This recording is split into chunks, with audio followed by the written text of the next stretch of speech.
And I want to first thank you, all of you, for being here. I want to acknowledge our party officers who have helped us put this together tonight. Anjanette Brush, who is normally our vice chair and is temporarily on a leave of absence due to her own campaign.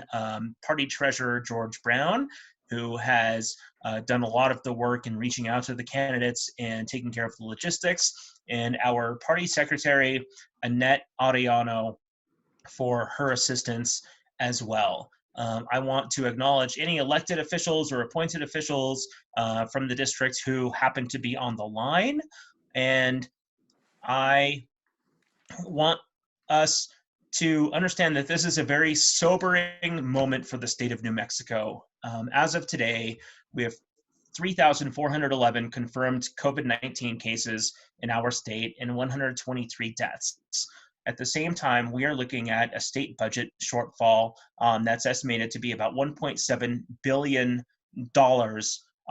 from what was initially expected in the early part of this year.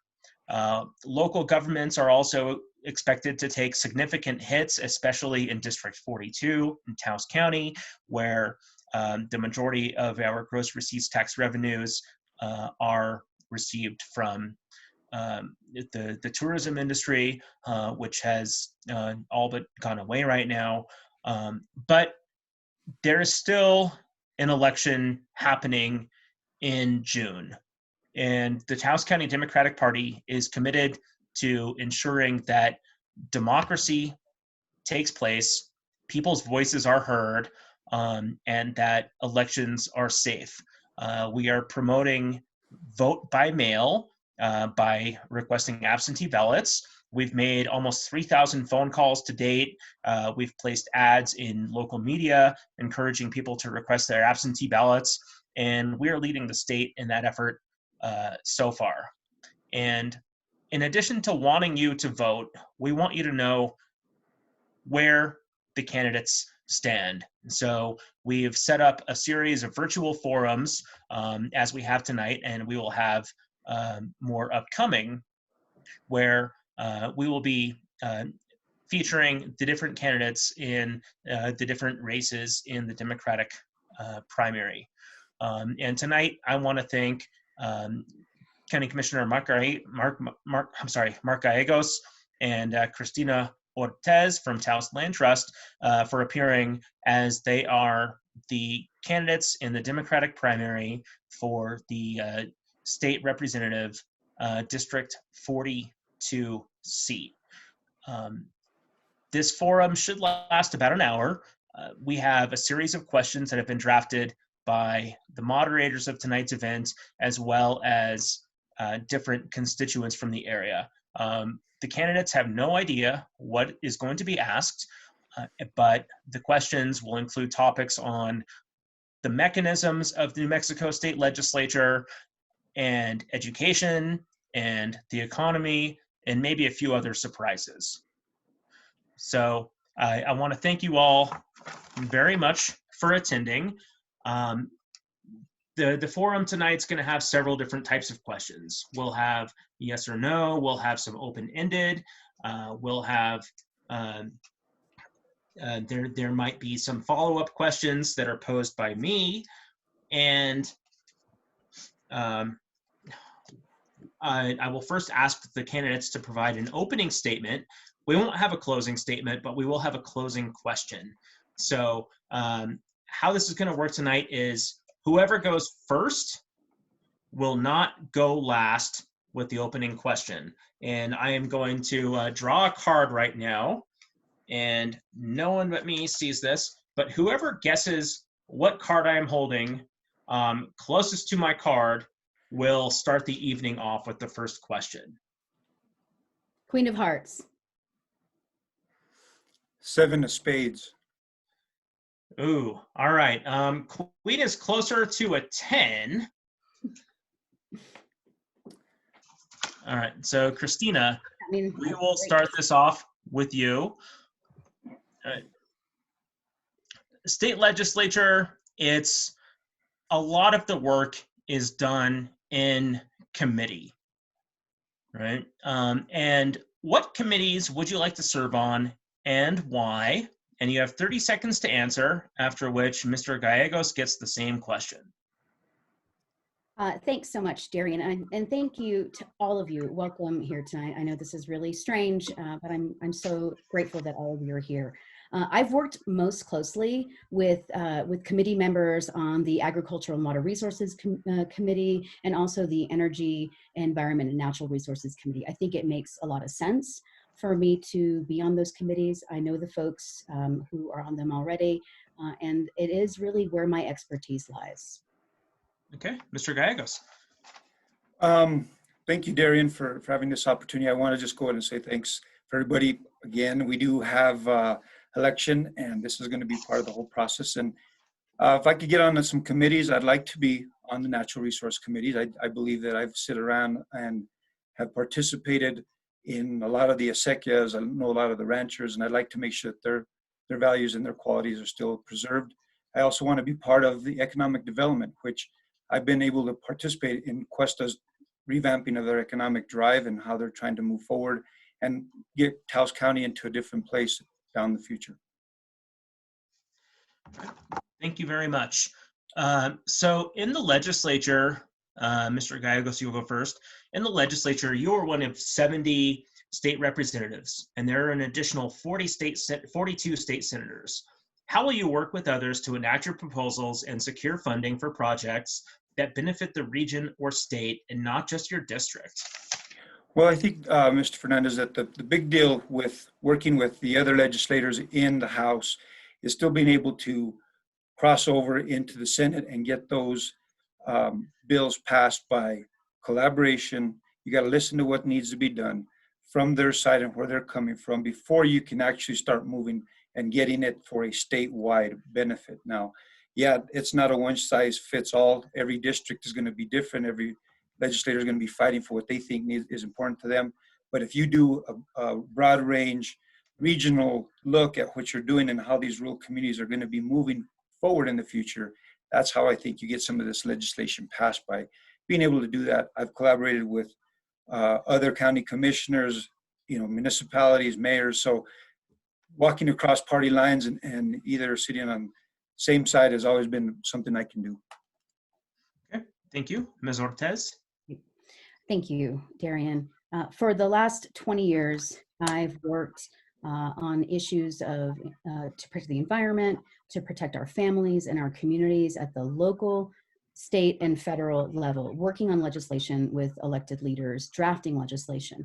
I know that our laws really start first in our district, listening to our constituents, understanding their needs, and drafting legislation that serves them.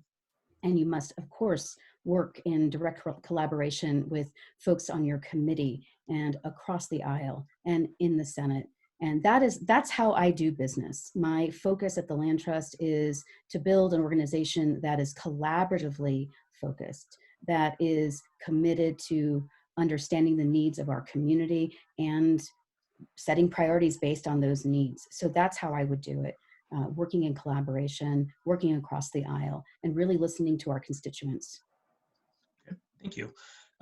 So Ms. Ortez, what are the top 3 bills that we would expect you to push in your first session as a legislator? I know that, especially right now, it's critically important that we protect our land and water resources, not only because of climate change and building climate resiliency, but what we've seen is a real scare with supply lines and fear about food security. So firstly, I would support a bill that would support our traditional agricultural communities all around the state, building on the successes from past years, working closely with our tribal communities, working with our land grant communities and our acequias to protect land, provide resources to restore our soils, and build the infrastructure that's needed. I also believe that we need to manage our budget, and so legislation that helps us diversify our revenue stream is critically important, and especially with regard to our oil and gas economy. Lastly, I love children. I love the work that we've done in our community on early childhood, and that is where we must start in education. So funding that would support early childhood education and supports for families and caregivers so that they can go back to work and our children can have a brighter future. Thank you very much, Ms. Ortez. Mr. Gallegos. Well, I think the three of the priorities that you want to see be passed is, of course, making sure that there's bills that can be funded, that small entrepreneur, local small business owners, any organization that can help bring funding to northern New Mexico to help not only in ag and ranching and farming, but bringing in food industry. Now, if you have something like that that can partner with the school system, now you can bring not always food from the farm all the way to the classroom.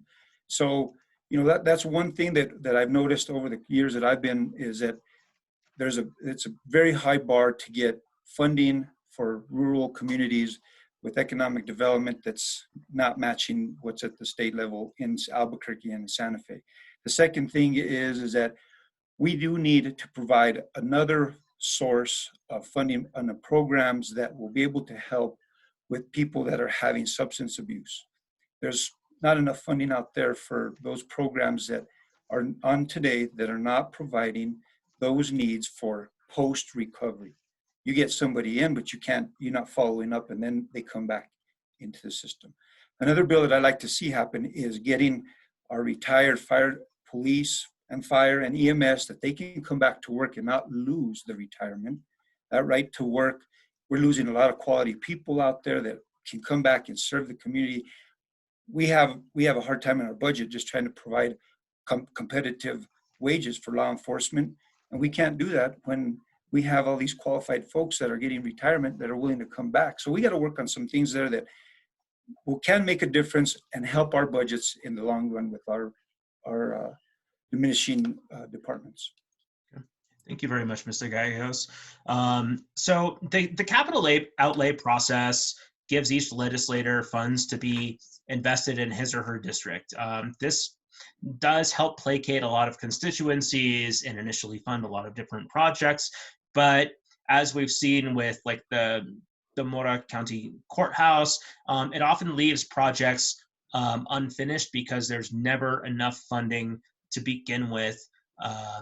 So do you support this current process? And if not, how would you change it? And if you do support it, what would you do differently to ensure that some of these projects have more than just seed money and actually get funded? Mr. Gallegos, you go first. Well, I think, Mr. Fernandez, that one of the things that I've had to participate is you're having to get multiple agencies.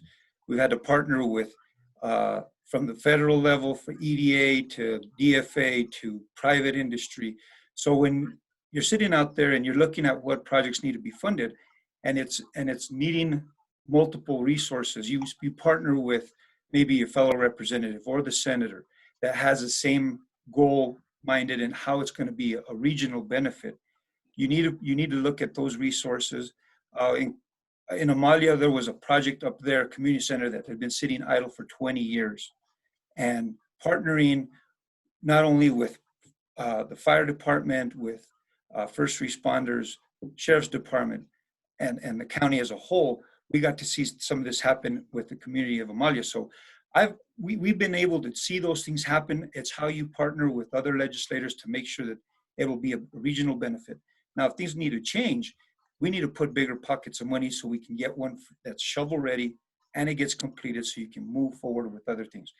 Infrastructure wise, in northern New Mexico, you get a water line project or a sewer project. By the time you get completed with your phases, you're replacing those water and sewer lines all over again. So you never get a good functioning operating infrastructure when you have to keep piecemealing. And I think those are things that we've, as our Enchanted Circle mayors, COG, have realized that we need to focus on regional projects that'll benefit everybody, maybe not that one particular year, but they'll be consequently being able to participate and get monies the second year, third year, so you can get a complete project done. Okay. Thank you. Ms. Ortez, Great. same question. Thank you, Darian.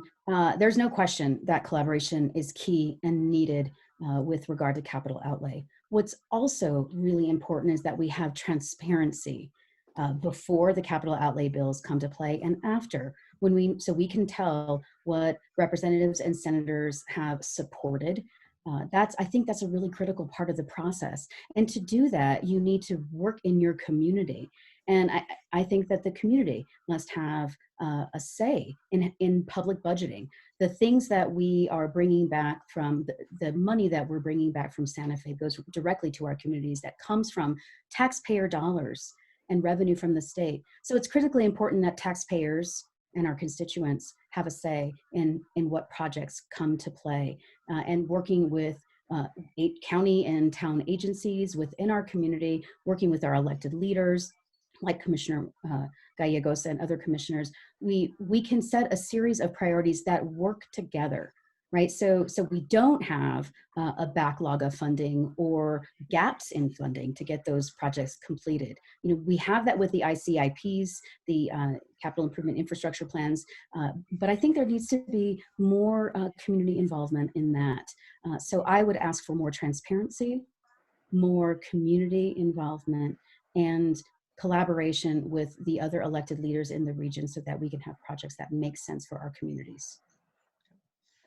So, Ms. Ortez, let's say you get $1 million to spend in District 42.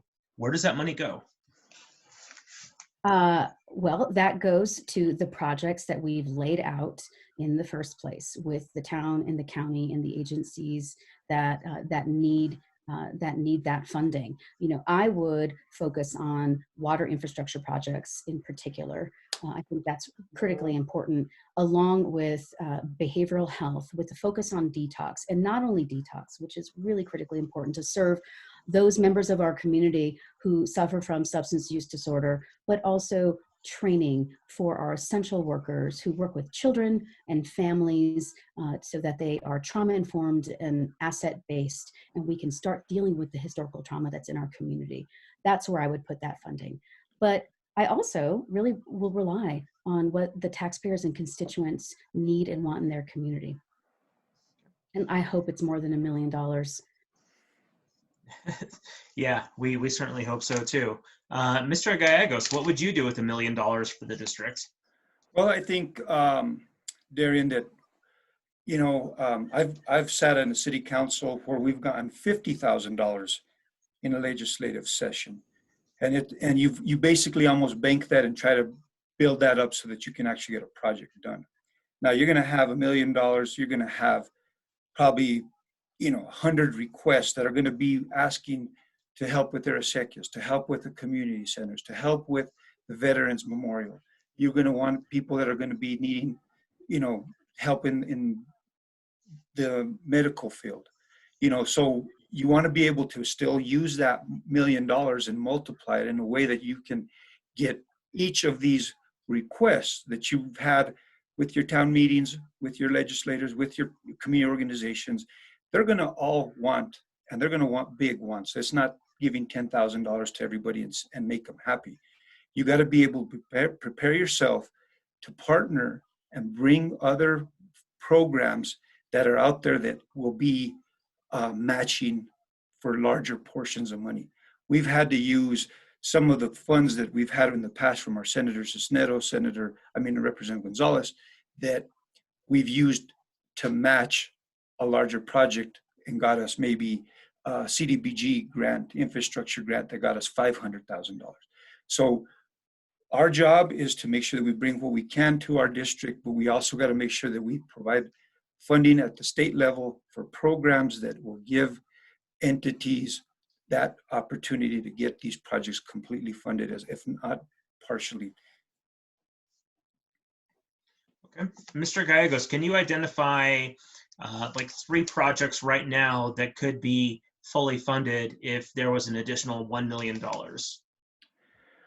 Well, I think that there's some projects in the county as a whole right now that would be essentially needed, and that is a behavioral health facility that could actually house people, put people in with some recovery. That's one. We can also do a road project that an extra $1 million could get a collaborative effort between Taos County and the town of Taos. Some of the roadways that are going to be main arteries in the future. The village of Cuesta, Red River, they have a trail program that is using historic tailing line waste areas along the Red River that could be an economic driver, and that could be a multiplier as well. So a lot of these projects, you need to have a solid $1 million to get these things funded and completed. Now, sometimes you're only giving them 100,000 or you're giving them 50,000, and that's where you got to partner with other groups and or other agencies at the state level, whether it's the Environment Department or it's Department of Economic Development. Okay. Ms. Ortez, can you identify 3 projects that would be fully completed by this $1 million? I'm sorry, Darian, was that the same question? You were Yes. clogging up a bit. Okay. Yeah, sorry, allergies. Thanks. There's no doubt that we need to support our behavioral health center and get that detox center up and running immediately. Other capital improvement projects that can be supported by capital outlay include, of course, fixing our roads, but also I think our aging water infrastructure needs to be improved right now, and that's what I would use some of that money for. Okay. Thank you very much. Ms. Ortez, the New Mexico State Legislature is the last legislature in the United States that is citizen-run, i.e. legislators don't get paid for their time. And typically we see people who are retired or have much disposable income serving as state representatives and state senators. How do you feel that our current process ensures that the voices of ordinary working class New Mexicans are heard, and would you support having a paid legislature? Well, I think you answered my question already, that democracy is at its strongest when we can all participate, including our elected representatives. And what's happening now is to be in this full-time job, which is what it is to be a state legislator. It's challenging when you have to work full-time to support your family. So we're missing a lot of voices. We're missing voices from the working class. Teachers are represented in our legislature because they have strong contracts with their districts so that they can legislate in Santa Fe and be the leaders that they need to be to improve our educational system. But that's not the case for all businesses. So I believe it's critically important that we lower the bar for participation, in that we can make being in the legislature really something that we can do as a working family, as a working parent. So I would support legislation that does provide a salary. I think that will allow for greater voice, more people, more working women in the legislature, who are raising their families and who can't do it because they can't afford to do that. They can't afford to represent their communities. So I would support legislation that does pay us a wage, because it is a full-time job. Okay, Mr. Gallegos.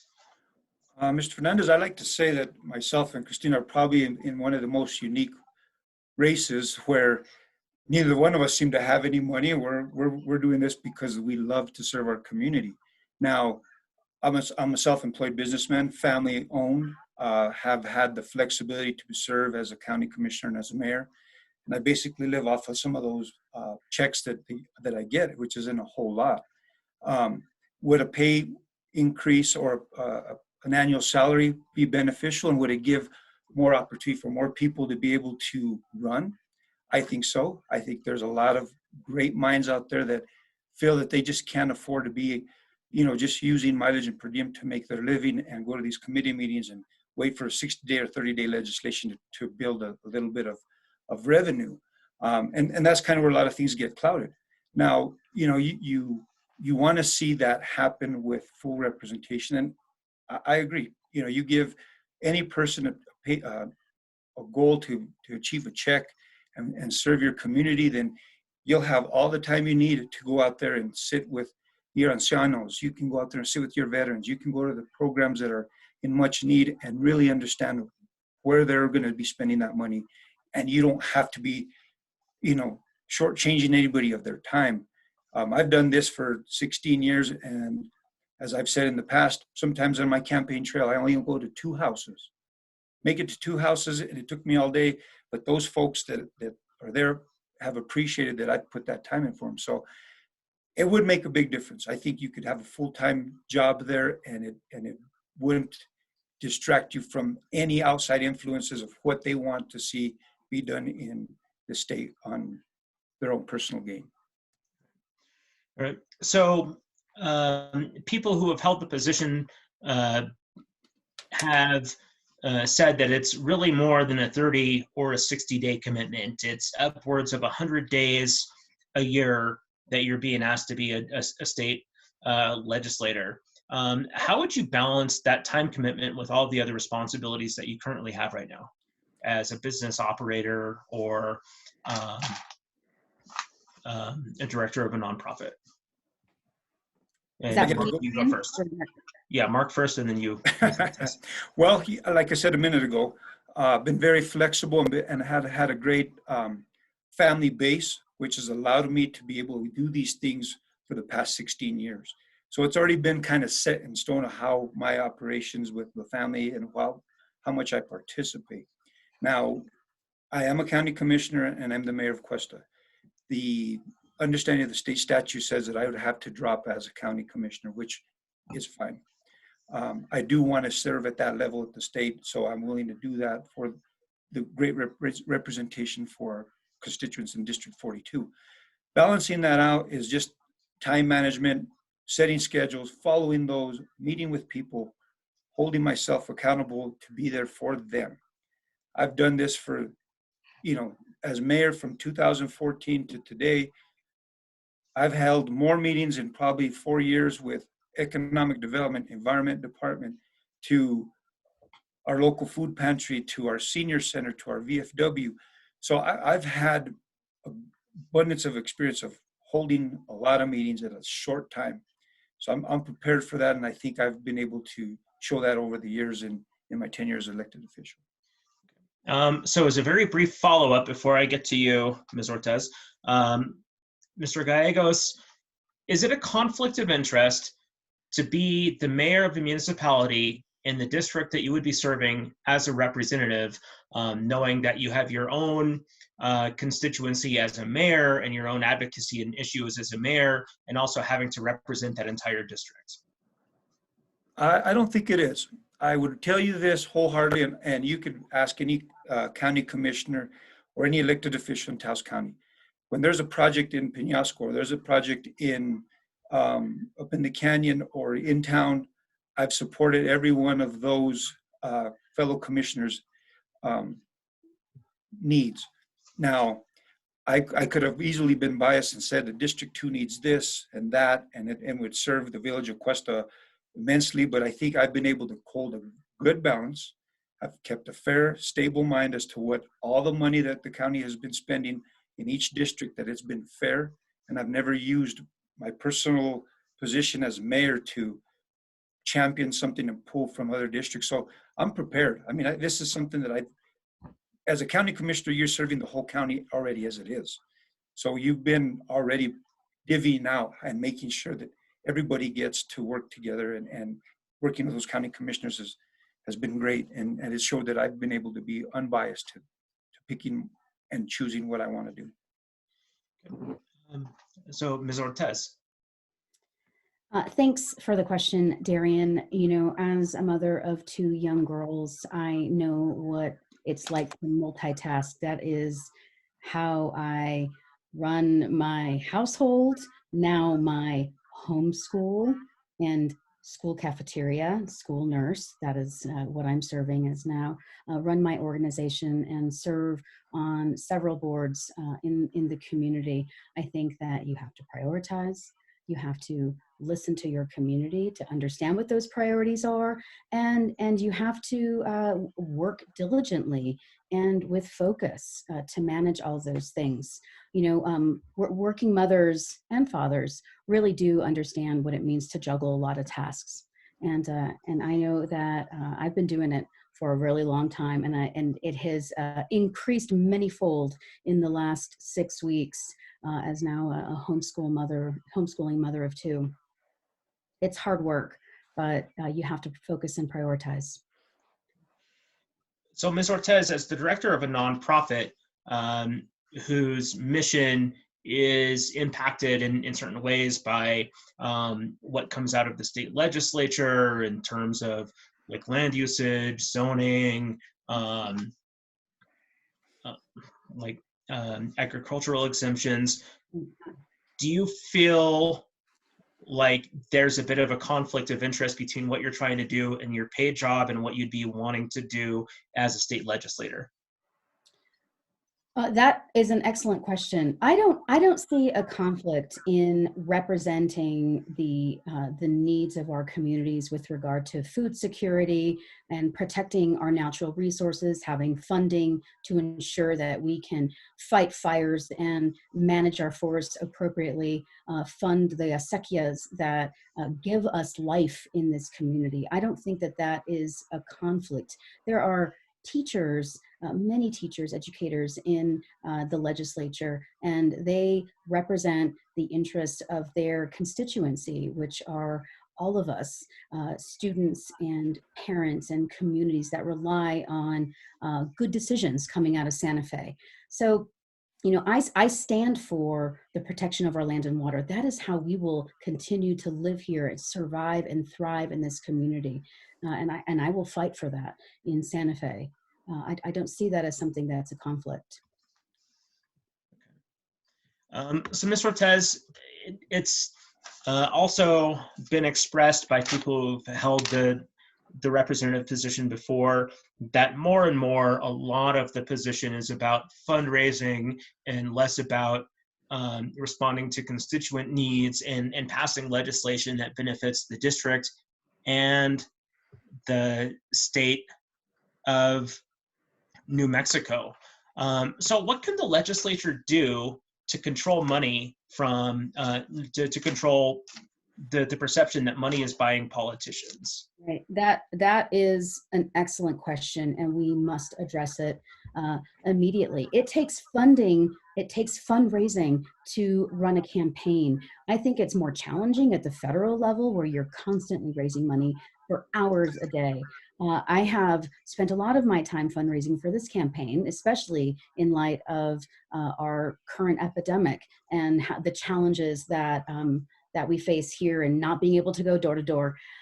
So I think that what we can do right now is establish public financing, campaign financing that is directed at the local and state level so that we have the same amount of money and we are focusing solely on door knocking, or in this case, calling and emailing, but we can directly interact with the voters and not have to fundraise and be subject or influenced by corporate lobbyists. And I will say at this point that I have not accepted any donations from corporate lobbyists. I have raised over $25,000 from more than 120 people.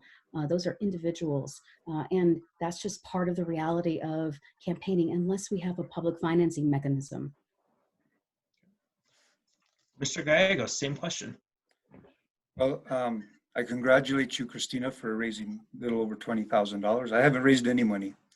All this is done by my own campaign, my own phone calls, my own opportunity, the relationships that I've built with citizens, constituents, community leaders. Now, those influences that we talk about, that when you get to the state level and you have these corporate lobbyists, they're looking for something on a large scale that's going to have an impact for the whole state. they're driven for what they want. Maybe it's oil and gas um, with the environment department to ease so that they can drill more wells, or you have other groups that are looking at doing some other kind of work out in the reservations, and they're trying to take away some of the land and water there. I've sat in many organizations and meetings with groups that are sitting with them and making it a point that you pass local ordinances, resolutions to stop water transfers, to stop the use of abusing water or land in rural communities. So yeah, I think that public financing would help, but at the same point, you're driven by providing your time and reaching out to those citizens that you want them to be able to advocate for you because they know who you are, where you come from, where you stand on a lot of issues, and it eliminates you having to raise money and ask people for money to help you run your campaign. I want to pay for all this stuff if I can by myself. I'm going to probably have some supporters, but it's going to be a lot of local people that are feeling that I need my name to be out there, right? I've been out in the public sector for 16 years as a business owner, selling firewood to, picking trash. So, I use a lot of those public and community outreaches to know who I am and who the constituencies are. So I get it, and there's probably going to be some influences up in Santa Fe. It's how you sleep at night with the decisions you make is where I've been able to be an elected official for the past 16 years. So are there any industries or contributors that you would not accept money from, Mr. Gallegos? I don't think that I've even got to that point. For any industry or any major contributors to come in and talk to me about how important my vote's going to be in Santa Fe. Realistically, I am a local guy, stay local, only want to work with people that I can trust and make those decisions and rely on my local elected officials that I'm going to be having to answer to and to the citizens at the same point. So no, I don't even know how that's going to happen. If it does come to me, I'm going to probably have to close my door and really figure out how this is. It's all new, right? So it's going to be really weird for me to see somebody coming over here saying, hey, we really need your support and this is what we need to do for you. I don't know how that's going to work. Okay. Ms. Ortez? I am committed to not receiving any money from the fossil fuel industry and corporate PACs. It takes money to run a campaign. That's the reality, especially a state representative or Senate campaign. That's just the reality.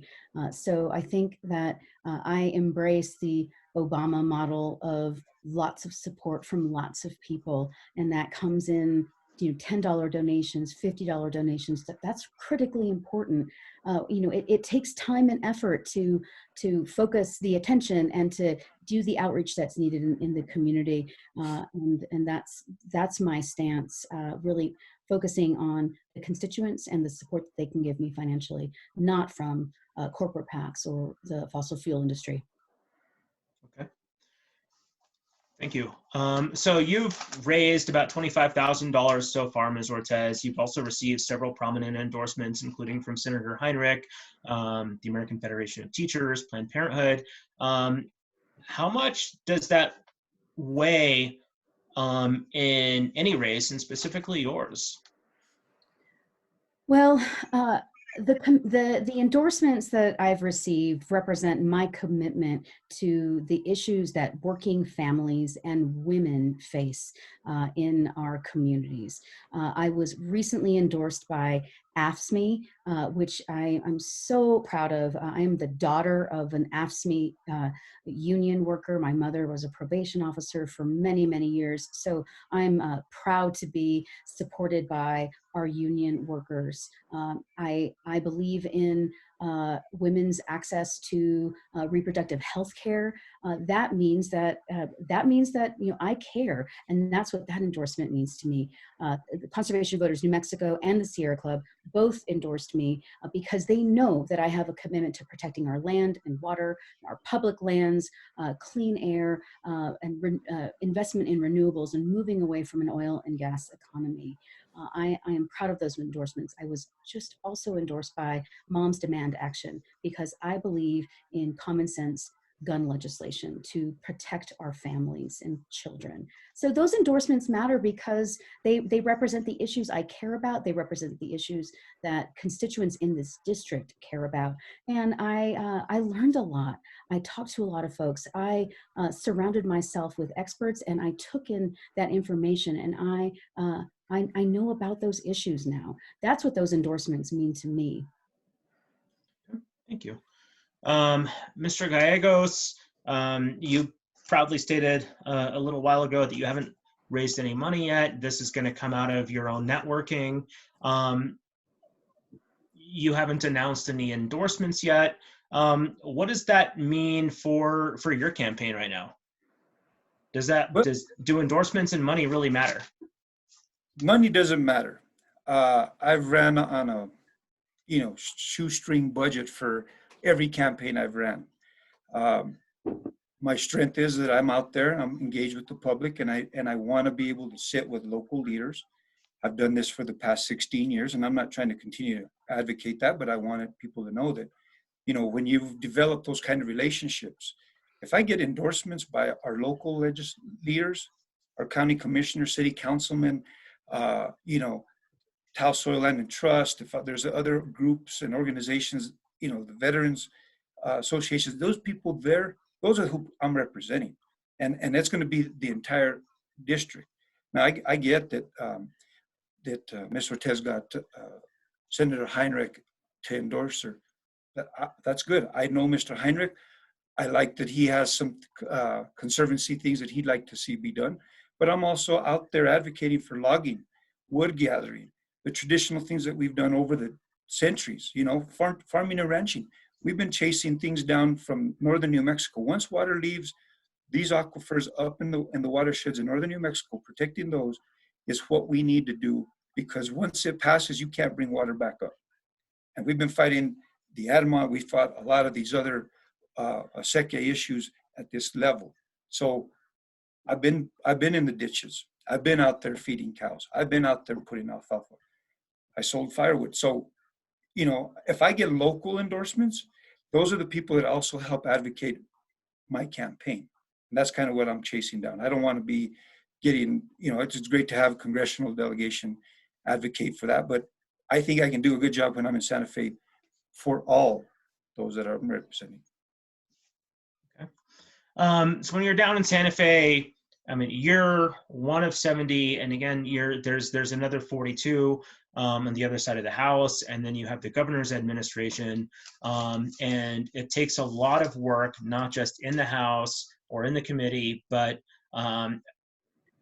across the entire Capitol complex to get something done. Can you provide Mr. Gallegos an example of something that you've accomplished by working with people of different interests, with different interests? Right. So I can say that collaborating with the state engineer's office, we've been able to manage and bring the water deficit and the water use in Cuesta and be more accountable of what the over diversion is. Sat down with former Secretary of Economic Development to bring a lead of money into Cuesta's business park and use Taos Bakes, getting the equipment, getting the facility up and running.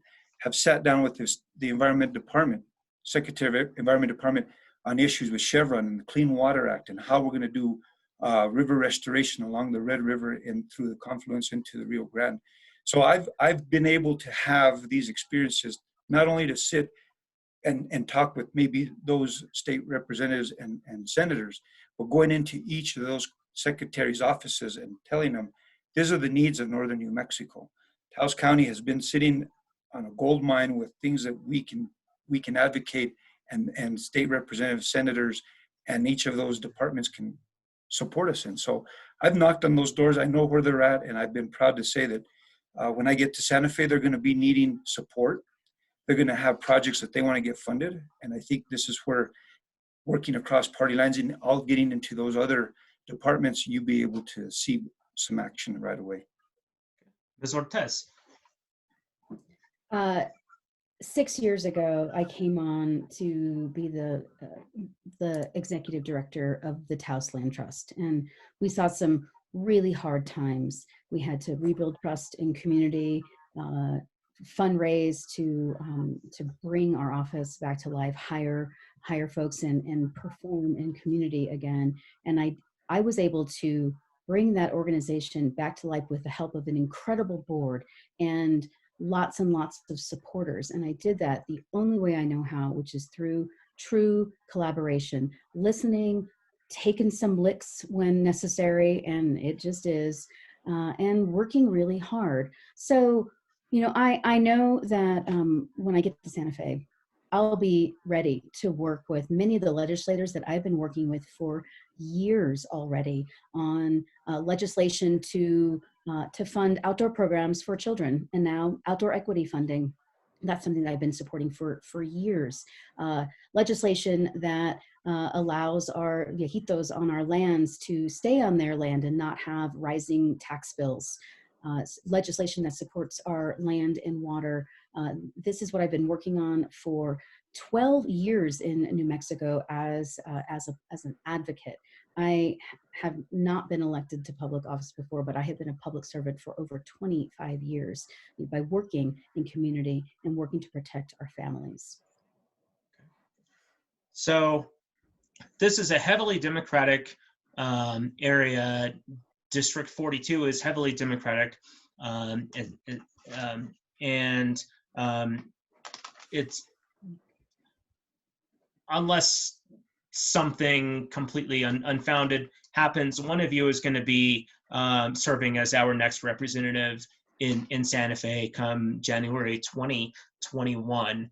And you're going to be faced with the challenge of oil and gas revenues constituting at least 40% of our state's general revenues, and that's a highly variable source of funds, right? We live and die by how oil does in the Four Corners, how oil does in the Permian Basin, and even in Taos, where we don't have any oil production, we see our tourism numbers go up and down by the price of oil, because a lot of our tourists work in the oil industry in Texas and surrounding states.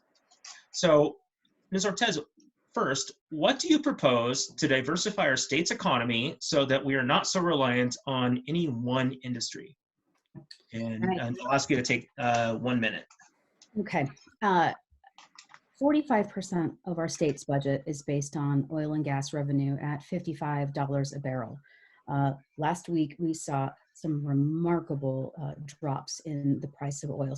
So there's no doubt in my mind that we must, and we should have years ago, diversified our economy. We can invest in the outdoor recreation economy that does bring tourism here, and we can also diversify our economy by legalizing recreational marijuana, which would bring millions of dollars to the state and provide funding for treatment, for education, and the other things that we need. We have remarkable experts in our cabinet right now who have 12, 15-point plans for how to diversify our economy. Let's do that. Let's welcome the film industry, protect our public lands while we're doing so that they have beautiful sets.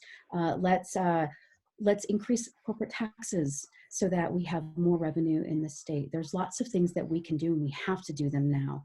There's no question that with the current crisis, we must diversify, we must be flexible and be really creative. And we have some really remarkable, creative, smart people here in this state who I know can make a difference and do the work that we need to do to diversify our state's economy. Thank you. Mr. Gallegos. Yes, Darian, you're right. This crisis has really woken a lot of people up, and it's taught people the appreciation of education, the appreciation of being self-employed, the appreciation of having land that now you can probably grow alfalfa, raise your cattle on, maybe have some sheep, self-sustain yourself. I think that those growers, we need to be able to get our ag back on track, what has normally been dormant for many, many years, due to the fact that there was high-paying jobs in the mining industry, in the city, and it's become an issue where a lot of these fields have just not been used. So outdoor recreation has been one of the second highest revenue generators.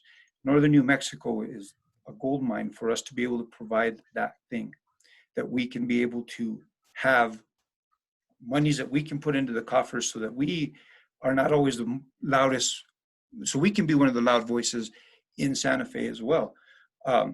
I've sat there down in many mayor meetings, municipal conferences, and I'm guarantee you, I'll be the first one to say, I hate being dependent on oil and gas on the Northeast, the Northwest and the Southeast part of the state. I just don't like it. So I do think that light manufacturing, using the human inventory that we have, the capital that we have that's already invested in our kids today, and using them to bring businesses into New Mexico, but not give everything up. Sometimes we've given up too much in the film industry, where they make millions of dollars and they walk out the door and we don't get anything other than employee pay.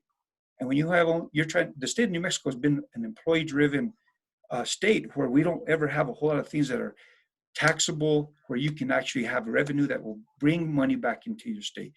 We're an employee kind of payroll tax that we just live off our own paychecks, and we expect everybody to go to the grocery store, go to the mall, and build our own thing. We need to actually have a product that can go around the country or around the world and be sold and bring millions of dollars back into our state. So, Mr. Gallegos, let's say you're in the legislature in January, or actually, let's say that you're walking into a special session in June, and you're looking at an almost $2 billion budget shortfall for the state. What combination of revenue and cuts would you propose to balance the budget? I didn't hear the last part. Can you say it again? Yeah. So let's say you're walking into a special session in the legislature in June. What combination of revenue and budget cuts would you propose to balance our budget?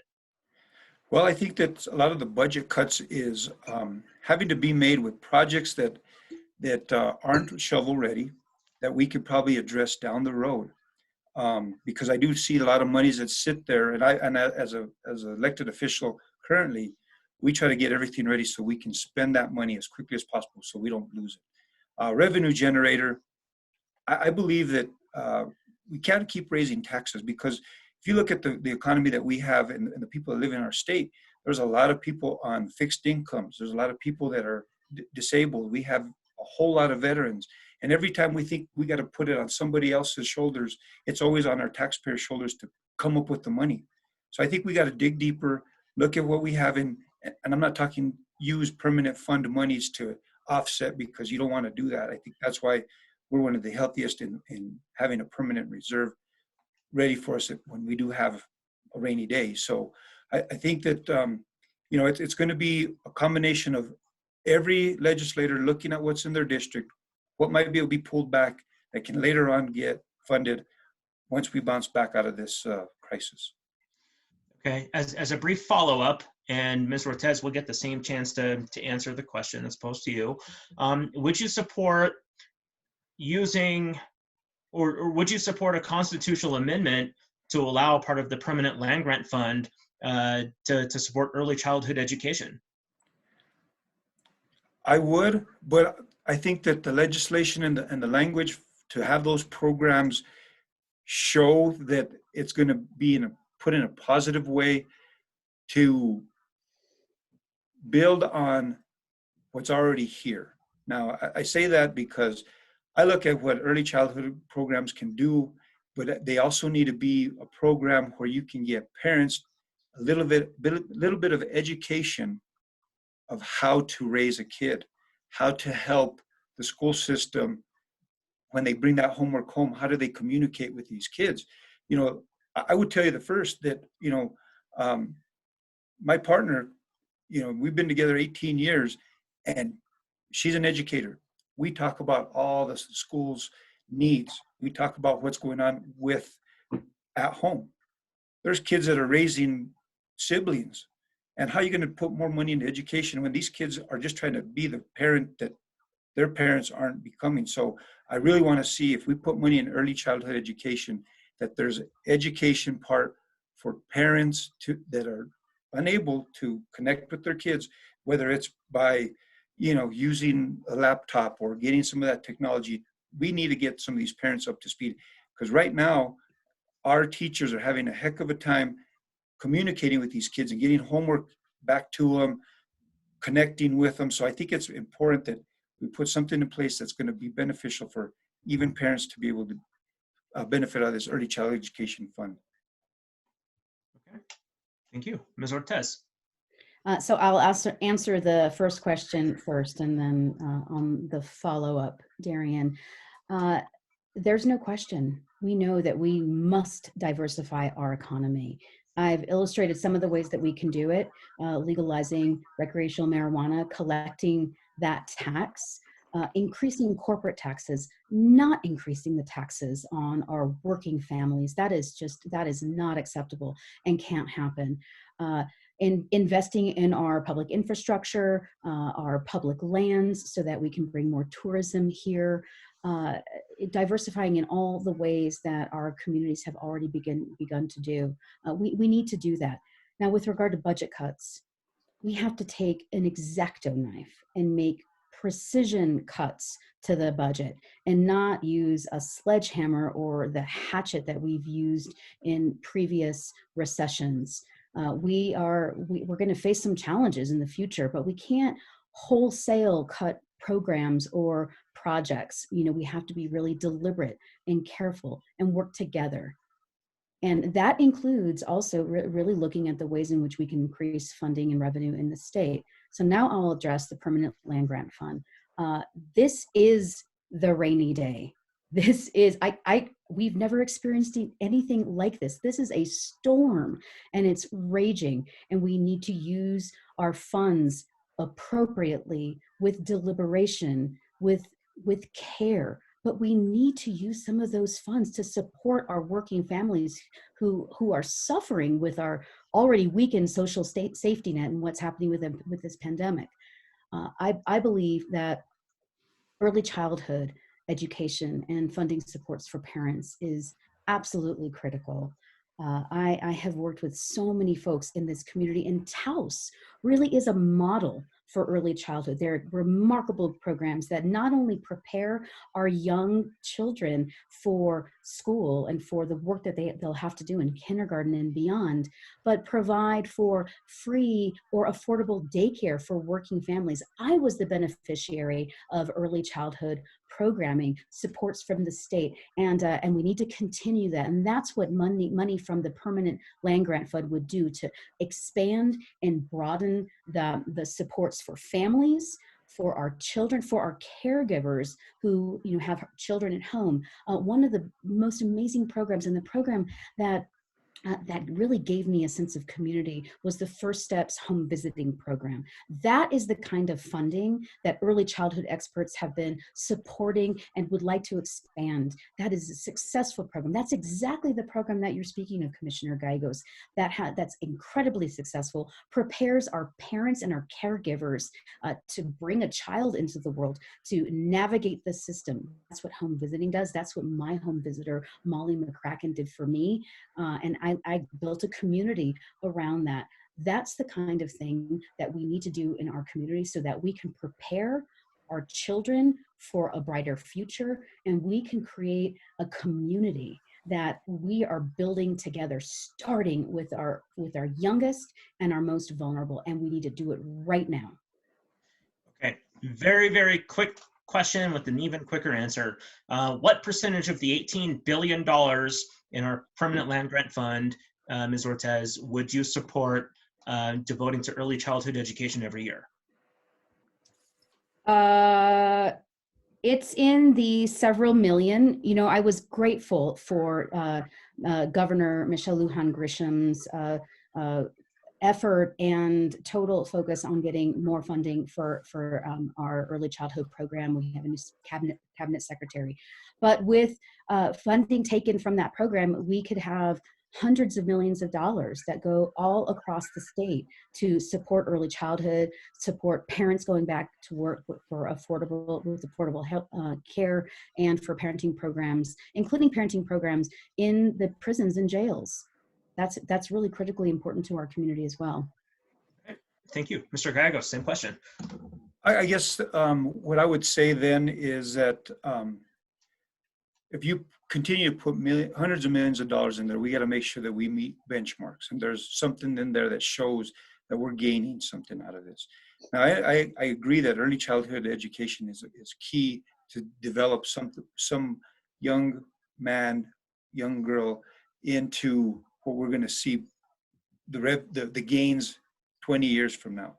But I also want to be able to say that if we're going to put some money into education, we got to get these kids that are in this balance of 13 to 15 years old and help them get direction. Not everybody's going to get to go to college.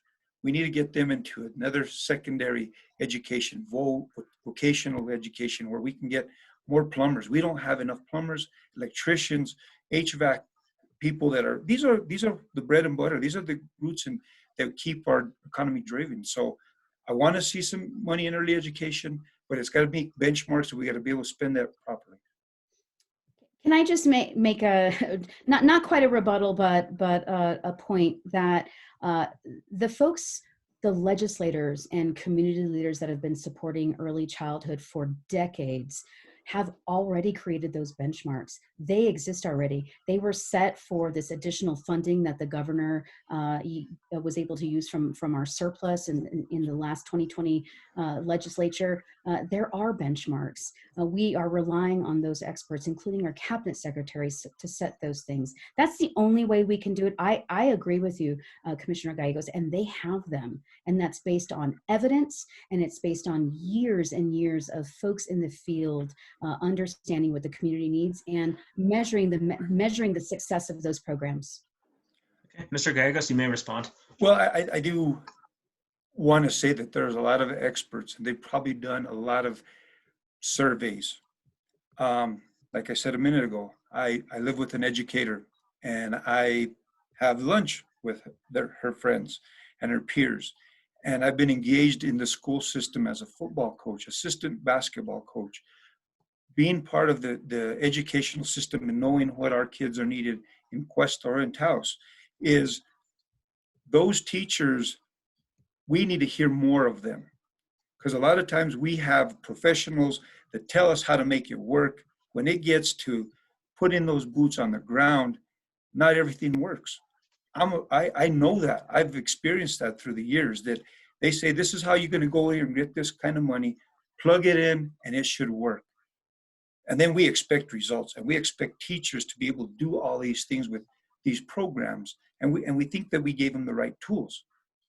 But you go back and you ask these teachers what their immediate needs are, and they'll give you something completely different than what the state is trying to tell you. This is the model. So I do want that opportunity, whether I'm sitting there, if it's somebody from the Republican side, we definitely need to have those voices heard by these educators as to what they need and how they can be supported. Because you put money in a program and then you have 15 hurdles to jump, you get tired. You just go back to the same old thing. And I think that's sometimes what happens. The frustration sets in. Okay. So, Mr. Gallegos, what would you do specifically to expand vocational training in New Mexico? Well, I think we need to have that in the schools. We need to have job already set up in Los Alamos right now. They're looking for thousands of welders. They're looking for experienced, or they want to put programs in there for electricians. These high school kids in the rural communities don't even know what's out there. And a lot of times it's the larger schools that get to reap those benefits. And I wish that being able to have outreaches or internship programs that are more accessible, whether it's going to be through the labs, or it's going to be through another company that's needing these kind of guys and girls, that they get them prepared since they're freshmen or sophomore years in high school, to tell them that there's an opportunity for a career. You know, we can't wait till they're 21 years old or 19 years old and they're living with their parents to figure out what they're going to do. They got to be prepared with this down the road and ready to go. Okay. Ms. Ortiz?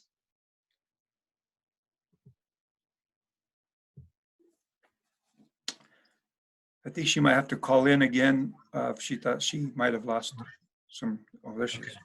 She's There got she back. is. Night when everybody's watching Netflix and Amazon. So I think I just suffered what is a need for stronger infrastructure broadband in our community. So I missed like about a minute. Okay. Now, I was asking about what specifically you would do to expand vocational training in New Mexico, and Mark just finished up, so you didn't Got miss. it. Yeah, like you'll have an equal time. We have a remarkable resource right here in our community with UNM Taos, and of course the dedicated high school teachers at all the area high schools. So I think we need to work really closely with UNM Taos, with Dr. Valdez and the excellent educators there, and work with the big industries in our district, which include our public land management agencies. You know, they have needs for vocational training, and get the support from Los Alamos National Lab. They have a big need for vocational workers. Those are good paying jobs.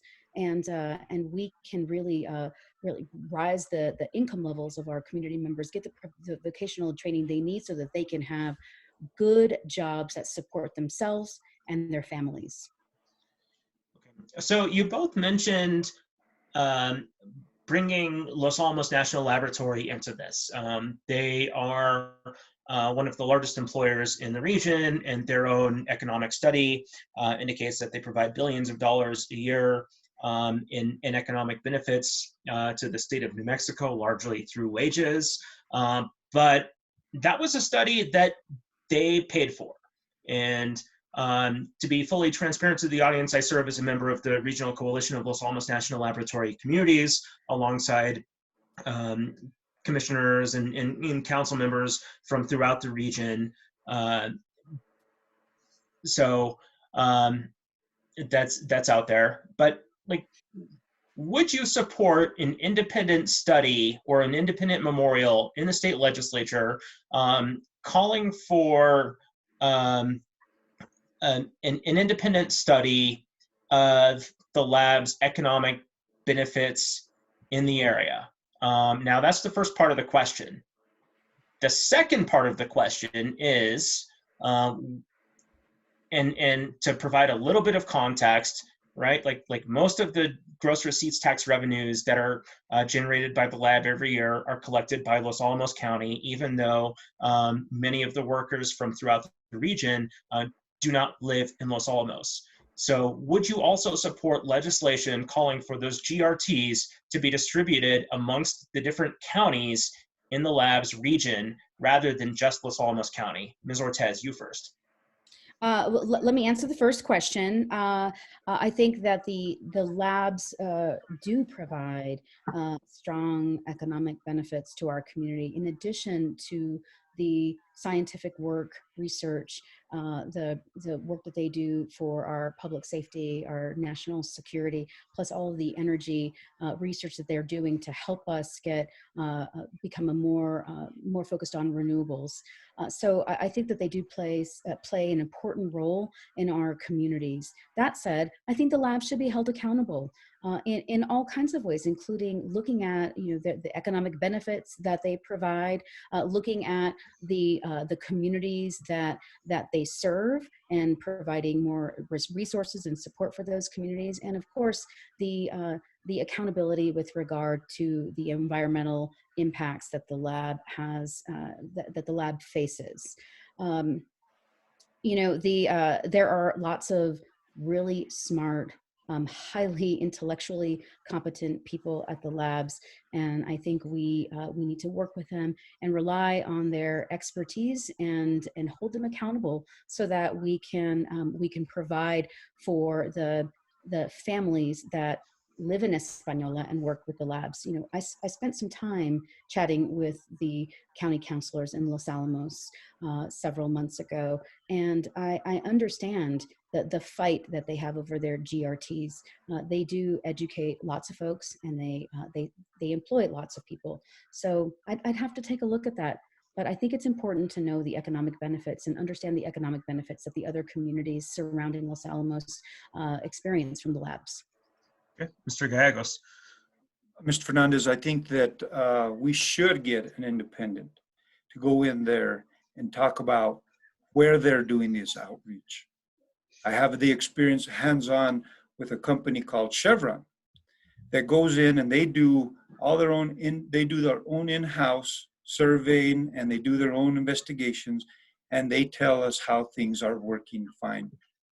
And we've had to challenge that by getting other independent folks to come in and verify that those things are, that what's true is going on. I do agree that they should be paying, but that grocery receipt tax should be coming into the region. We are all putting into it. We do our time, that we're risking whatever potential hazards could be down in the future. But holding them accountable, having that become something that has a good, clean balance is beneficial. They talk about locals and local contractors and reaching out. When they put bids together, if it's their money or the money that they get to manage, they should be expanding out further than saying, well, if it's not in Española, we got to go find it in Mississippi, Missouri, wherever, anywhere else. Say we didn't get any local contractors to provide us services, which we know we can provide them if they give us the tools. They give us the insight of what we need to do to be able to provide that.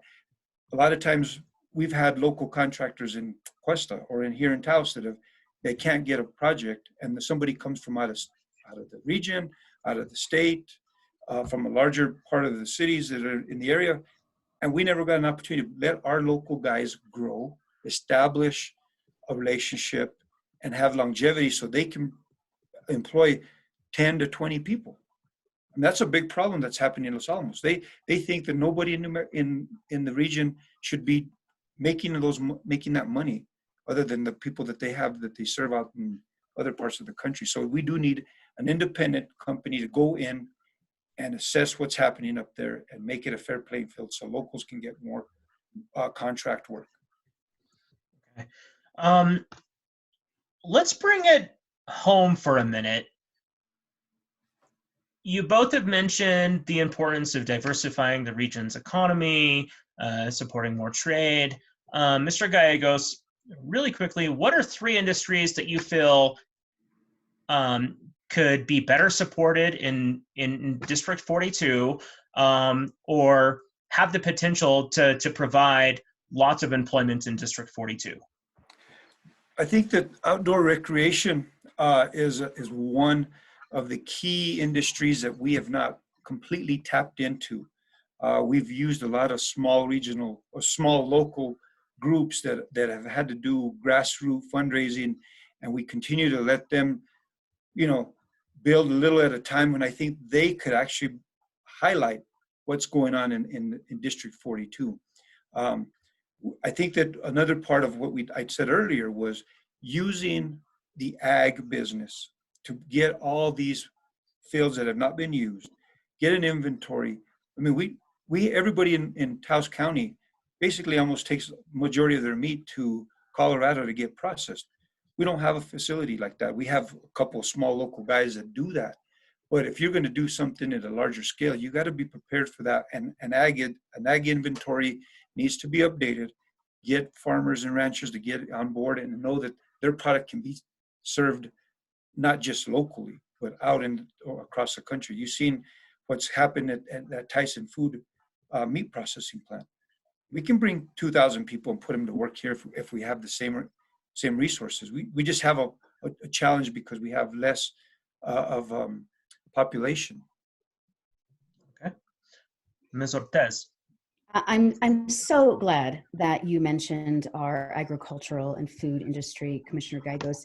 I think that is critically important. It's not only important for our own food security, which we're seeing the need for right now at this moment, but it's important to feed the region. We used to be the breadbasket of this region, and now you can't find very many fields that grow grain except at Rio Fernando Park, which we've been doing now for a year, 7,000 pounds of grain.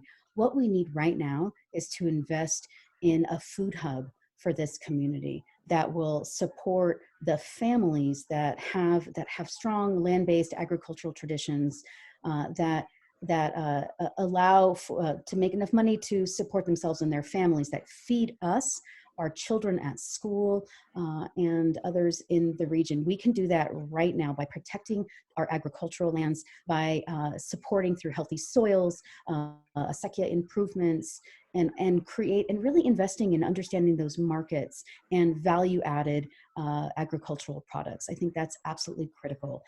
We need to invest in our light manufacturing, such as, we've had great success with Taos vapes and Taos bakes and Vapor Beauty. These can provide really good jobs, and to do that, we need to invest in a stable, renewable energy-based system, lots of infrastructure for fiber optic. These are some of the investments we need to make. Mr. Gallegos mentioned outdoor recreation, so critical to this community. People come here from all over the world. We can invest right now in the recreation economy and the restoration economy, saving our forests, thinning when needed. That's really important to forest health. And we have Taos Pueblo who have lived here for millennia, who know how to do that, who are experts in stewarding the lands that they for thousands of years. Investing, supporting our wetlands so that we have safe water resources. These are the things we can do right now. Put people to work in managing our natural resources. That's what we can do in this community right now. So, agua es vida. Water is life. Any of these industries that either of you, that both of you are talking about, are going to require water usage. And we don't have a regional water system. We have municipal water systems. We have mutual domestic water systems. So, Kristina, you first. How would you work with Taos Valley Mutual Domestic Water Associations to help them continue to meet the needs of their water users, both current and projected under your plans? Right. I think in a post-beta world, we need to be really clear and transparent about our water needs and our water usages. I will have those conversations that need to be had, and we need to explore and innovate around water conservation. Other regions of the world are doing this, and we need to implement some of those methods right now. We need to understand what their infrastructure needs so we can be more efficient with our water use. And we have to be mindful of how important water is for our own sustainability, not just for drinking, but to grow the food that we need and the alfalfa that we need for our animals, our animal protein. That's all really critical, but we must do it through transparency and be really, really clear about what those needs are, how much those investments are going to be, and make a plan for making those investments. Okay, Mr. Gallegos. Mr. Ortez has probably pretty nailed it, I think, in the conversation about what the plans could be. I myself have, as a mayor, in 2016, we had a water outage for a month in the middle of December. And how you manage that and how you learn from that is something that we've done over the past 3 years to provide the proper water pressure, to manage, our citizens manage the water, educating them how much water they actually need. Those are the things that we need to continue to educate our citizens, but at the same point, we also need to be able to use the water that's underground in the best way, the best practices, and not just be out there running your faucets because you want to plant a garden and do things that are just wash your cars. Those users need to be managing their water right. I've sat up long nights. There's water rights in my district, in District 2, that are dormant, but I think that's the biggest commodity. If you want to see what's worth more than gold or oil, is water. And in northern New Mexico, upper part of Costilla, Amalia, Cerro, Sunshine, those people there know how to manage their water. They don't abuse it. They've done it for hundreds of years, and everybody needs to learn a lot from all those that are pacientes and use those water rights the best way they can, and they just don't let it just run down in a sequía without any purpose. A lot of times we see these things happening and we get frustrated because It is. Once water runs down that ditch, gets into the Rio Grande, it's gone. And my battle has been to fight to make sure that water stays up in the northern part of this, the state, northern part of the county, because I believe that if we don't keep it up here, we're going to dry out. And the bigger cities are already looking to try to take water from communities that are having abundance of water that's being banked. We need to start using it. Thank you very much. You all have been very patient tonight. We're a few minutes, well, 22 minutes over what we had initially asked of you. And there's a lot of questions that remain to be, that are still on the table. If you're okay with it, I'd like to go through some very quick yes, no's, and then ask for closing statements. And I realized that I had promised opening remarks and just jumped right into questions. And since Kristina had the first question answered, I'll let Mark give the closing statement once we get to there. But if you have like 5 more minutes, let's go through some quick yes, no's, and then we'll give our closings, and then I'll thank everyone else.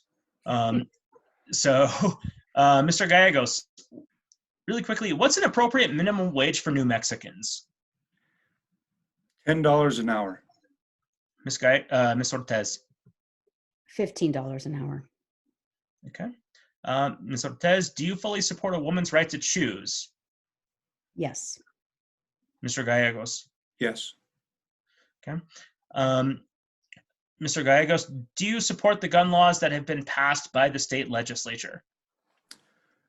Currently, I think they need to be revised. So it's a start. I can't get further into that because I think there still need to be some adjustments to that current law that's there. In all fairness, guns are a very sticky issue. So if you want to go into further detail about what specifically you would like to propose as changes, go for it, and then I'll give Ms. Ortez the same opportunity. Well, I think that we need things that are in place with background checks currently will definitely help. You have the traditions of hunters, you have outdoor recreation that these guns can be used for families that have done this and connect with each other, fathers and daughters.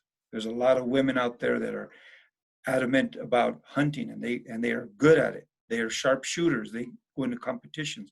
A lot of this stuff could be part of that recreational use of these guns that don't need to have such strong legislation against them. You have legislation there that's trying to be proposed to go from 18 to 21. I mean, how much higher do you want to go? I think there needs to be a lot stronger background check on those that may have that record that doesn't need it. So there's some things in there that still need to be cleaned up. I believe that those that are abiding citizens are the ones that are always getting dinged, and those that are the criminals never get punished, and they continue to get guns that are just sitting on the market, black market. And how do we get to that point?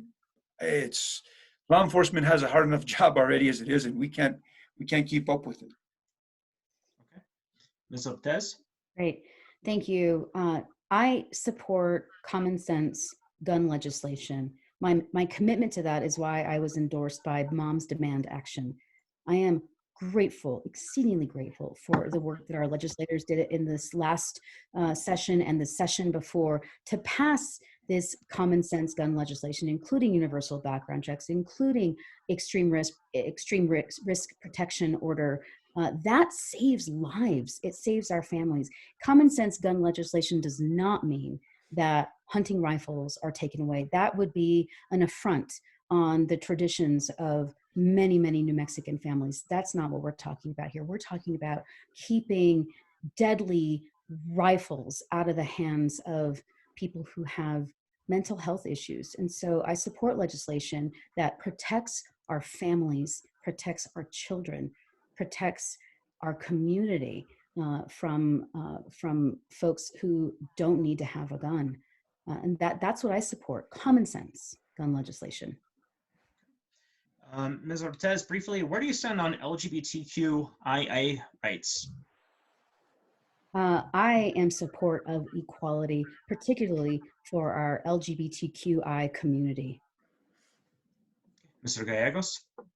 I am in full support. I think um, each individual person, whatever preference they have, is something that we look into as far as who they are and how they stand in life, and that speaks more volumes than what their personal life of their choice. Um, Mr. Gallegos, do you support the legalization of recreational marijuana? I do. I think it's going to be beneficial for our emergency service uh, group, which is law enforcement, our EMTs. I think our medical care facilities can benefit from it. I don't want to go out there and spend a whole lot of money on things that aren't going to be able to support those that are going to be out on the front line. Our law enforcement is needed. If you're going to pass this law, you got to be putting enough provisions in there so that monies can be spent for those that are going to be abusing it and become dependent on our infrastructure. Colorado, in early years, had big problems with a bunch of people moving in, using their public facilities, not spending a dime, doing their thing, and it became a burden on the city of Denver and the surrounding communities. And they didn't put things in legislation to get themselves money to put, because it was a recreational thing and there was legal issues. So I think New Mexico has a great chance to do it right, put the money where you can get emergency services, then you can put some money in education, you can put some money in the infrastructure, but emergency services need to be provided because we're going to need all that for those that are going to be substance abuse people, that we're going to have to help them out as well. Thank you. Ms. Ortez? I support the legalization of recreational marijuana for adult use. I think it's going to put our state on a path to economic prosperity. We'll have increased tax revenue. We can use those taxes to support treatment programs and education programs, community health. Further, I believe that we should work closely and expunge the records of those who've been criminalized for the use of marijuana. They must have their records sealed. That's really important for us. We're seeing folks who shouldn't have records with records. And we can look at what's happening in California, what's happened in Colorado, and the other states in Oregon, Washington, New York State. We can follow their lead. But there's some really smart people who've been working on this for a very, very long time and have demonstrated the benefits of legalizing recreational marijuana. Thank you. Red or green, Ms. Ortez? It depends. Red or green, Mr. Gallegos? Well, I like both, but I like green more. I want to say something that when you hear the Taos hum, it's because people can't figure out red or green, so they say, and that's where you get the hum from, right? All right. Final question of the evening for both of you, then I'll go into closing statements. 1 minute each. What does post-COVID-19 recovery mean for your district? Mr. Gallegos first. Well, like I said, I think earlier that post-COVID recovery means that we will have an opportunity to focus on what's important. I think that our community has had an opportunity to reconnect with their family members, really focus on what's important in life, and all these things that have been our recreational side. What is essential? What have we done but learned how to unite with your family and friends and know that the relationships that you had are still as strong as they were before. We know that we have an issue with our providers in the medical field, and we need to be supporting them. This hospital that we have here needs our help. It is dire that we continue to support them in any which way we can. And I've been one that has always questioned how the leadership or the management is, but it's never been about not having a hospital. I think that we're prepared as a community, seeing that this is this thing has no boundaries. It'll touch every one of us. And we need to be prepared for that down the road, for ourselves, for our kids' sake, and to protect our elderly. Okay. Ms. Ortez. Before COVID-19, our communities were already struggling, right, with the weekend social safety net. We already had inflated home prices, lack of jobs in our community, poor education system in many parts of the state. Those things haven't changed.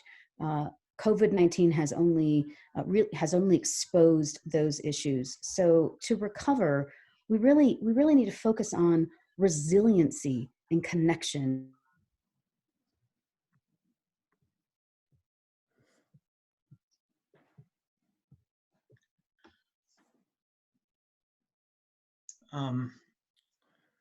Ms. Ortez, are you there? You kind of cut out. She's good. She can get back on real quick. Watch. She'll be all right. Yeah. All right. While she gets back on, I want to thank everyone for staying later than expected tonight.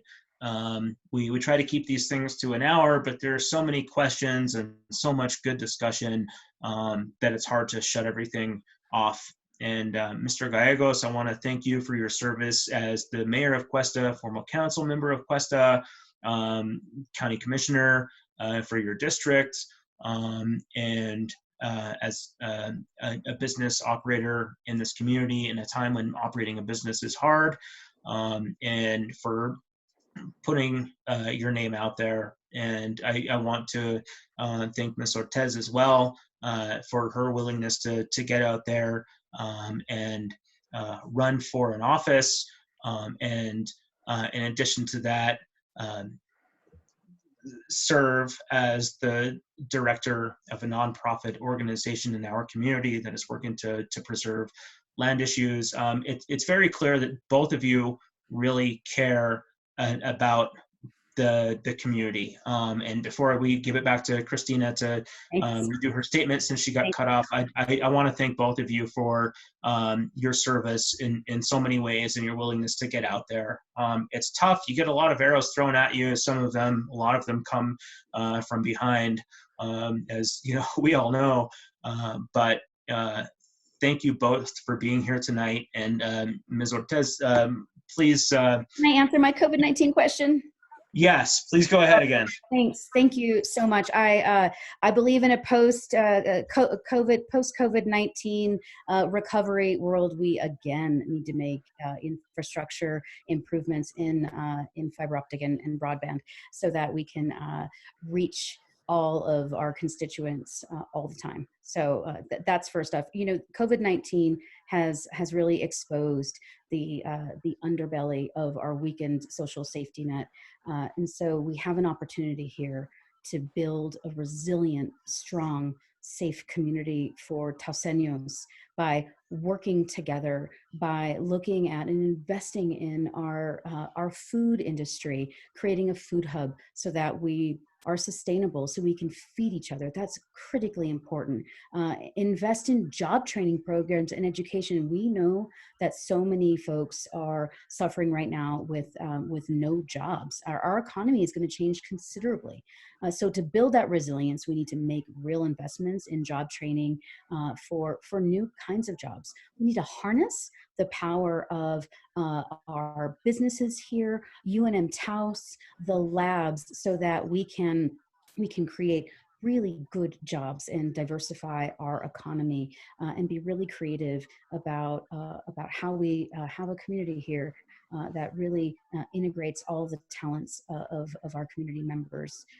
That's what it looks like for me. In addition to at the state level, providing some security around healthcare. That's so critical. We need to be ready for the next crisis. We're still in it. So let's invest right now in testing, research, so that we can build that herd immunity that we need so that we can reopen and get back to work. Let's not do that too soon. Let's take this time right now to learn about what we need to do next and learn more about this disease and others that are coming our way. If we treat our communities right, if we treat our environment and our landscapes right, we won't have this kind of problem again. That's what I think we need to do. Okay. Thank you very much. So closing statements, right? You have this primary election coming up June 2nd, and we're asking people to, and as the party, we're asking people to get their mail-in ballots so they can vote safely and participate in the process. And there still is going to be a physical election. You still have both of you still have a lot of work to do, right, for the primary. So you face each other, but then you also are going to face a Republican opponent. So in your closing statements, what separates you from your opponent now and your opponent in the fall? And Ms. Ortez, you first. 2 minutes, please, and then Mr. Gallegos will close us out. Great. First, I want to start and end by thanking all of you here tonight who've stuck with it, with my challenges, with my my fiber optic. This is a challenging way to debate. So I really appreciate. She can start again. Okay. Are you there again? She can start again. I'm okay. I'm fine. Got all night. Yeah. Usually don't go to bed till 11 anyway, so this is still early for me.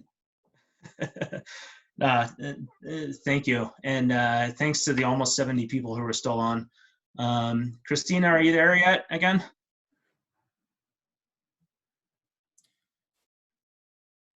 Sure. Okay. While she gets back on again, we're committed to, as a party, to making sure that every person in Taos County knows where the candidates stand. So we've had a forum already for congressional district candidates. We're doing this for state representatives. And we've got Ms. Ortez on again. And go ahead and start over. Oh, I was so close to calling in. Thank you guys for being so patient with my internet issues. I just want to make sure before I launch in that you all can hear me. Darian, just give me a thumbs up so that you can actually see me. Is it working? Oh, okay. Thank you. Thank you for your patience.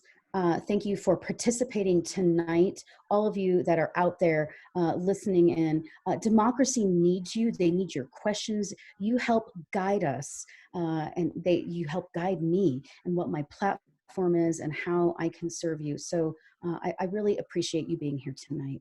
I am grateful for the support that I've gotten from so many friends and new friends over the last couple of months.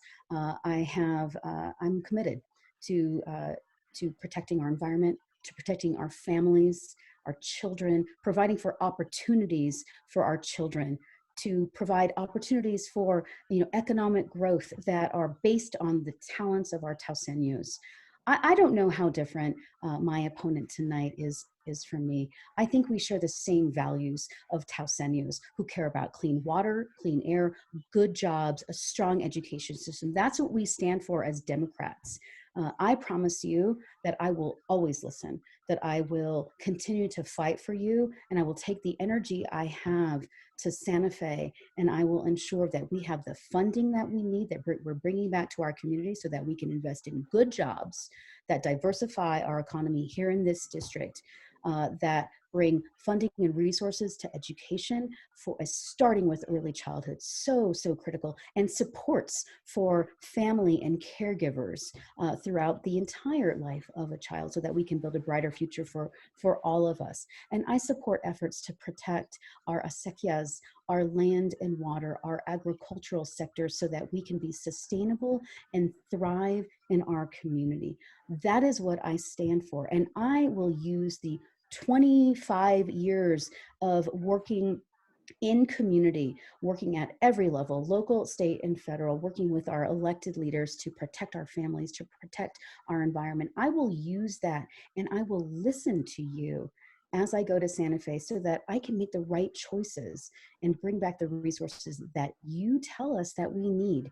You are important to me and to this whole civic engagement process. So the last things I'll say is you need to stay home. You need to get your absentee ballot. And I humbly ask for your vote on June 2nd. Thank you. Thank you. Mr. Gallegos. All right. Thank you. Again, this is all new for me. I appreciate the staff that's been out there to get us on board, and I'm very grateful that I've had no interruptions, but I also want to say that, Kristina, I appreciate that, you know, you're still letting your kids out there watch movies and use up all the internet that you can.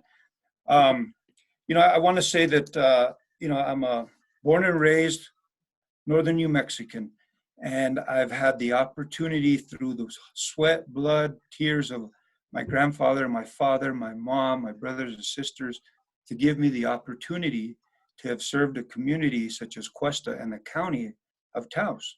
I've had the opportunity to develop relationships that I feel have been able to build my character into the positions that I've been able to uphold, knowing that people have trusted me. I started as a write-in candidate in 2004 and have had controversial questions about where I lay my head to what I choose, red or green chili. But I want to tell you that, you know, these life experiences of dealing with a mine closure and losing 300 people in our community, a revenue that was helping our community continue to flourish. Those are small impacts to a big impact to a small community that I've had to fight tooth and nail, sitting there deliberating whether I want to be able to be in business or not, serve our community or not. Over these 16 years, have put the experience, I put effort into sitting with citizens that are Vietnam veterans, to World War II veterans, to those that have fought in Iraq, and listen to what their needs were, and continue to figure out ways of helping them and in their day-to-day life. Not always is it just a policy maker, but you also become a friend with these people and you become connected. I've had 16 years to connect with a lot of Taos County citizens, and I think that every time that I've had a chance to vote, it's with a good, clean conscience. I sleep good at night because of the decisions that I make with the information that's been put in front of me. Being in Santa Fe, my job is to become a facilitator of making sure that the funds meet the programs that'll help local elected officials be able to tap into those resources so that they can bring those projects home, so that they can see these things become beneficial for the community as a whole. I've been an elected official locally, and I know what it takes, and it's always asking the state legislation to be considerate of rural communities and how we live up here. I have lived it, I've breathed it, and I still do it today. That I've had the opportunity of having a wide range of who I am and how I operate with the people around me, and has kept me grounded. And I'm prepared to do that in Santa Fe without any influences or any interruptions. I believe that land, water, our educational system, Kristina and I probably almost drink out of the same glass because we know that that's important to us. How we provide those programs, support those programs, have to make difficult decisions of which programs are going to be funded so that it'll be beneficial for our district is what's going to be important. Thank you guys for tonight.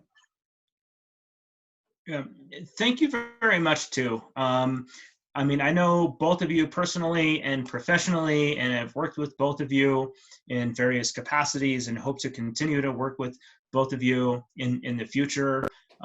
It really is an honor to spend this time with you, and to be able to have both of you share your passion, your interest, your ideas, your vision with everyone online. So thank you very much. Thank you both for your service as elected officials and as directors of nonprofits, and for your commitment to Taos County. I can say that going into November, whichever one of you is going to be our Democratic Party candidate, we are going to back 100%. And we, feel strongly that that's important to keep the seat Democratic, especially because you both align and express so much the values that we in District 42 and New Mexico really live by. So going into November, you have our full support. This is a very difficult time to campaign for anyone right now, and we appreciate everything that you've done to be able to be online tonight, and we appreciate being able to help you share your message. Thank you very much. This is a critical seat, and especially now, and that we're looking at census and redistricting and the possibility that comes up every 10 years with the seat going away. So we ask that whichever one of you comes out of this June primary, stick through it. We're going to be behind you 100% because this seat needs to stay in northern New Mexico so we can be adequately represented. And again, thank you very much. For those of you who have stayed on past our promised end date of 8 o'clock, thank you as well. This is one of many forums that we're having for the candidates. We've got another forum coming up Monday, May 4th at 7 p.m. with the district attorney candidates, Paul Sanchez and Marcos Montoya, and we ask that you tune in again for that. And we're scheduling forums for all of the county commissioner candidates as well, and for the clerk's races, and for every other contested race in the county.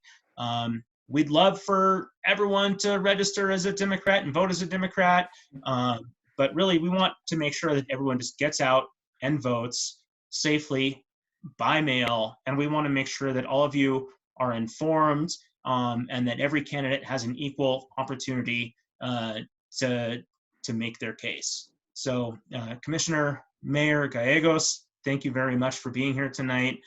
Executive Director Ortez, thank you very much for being here too.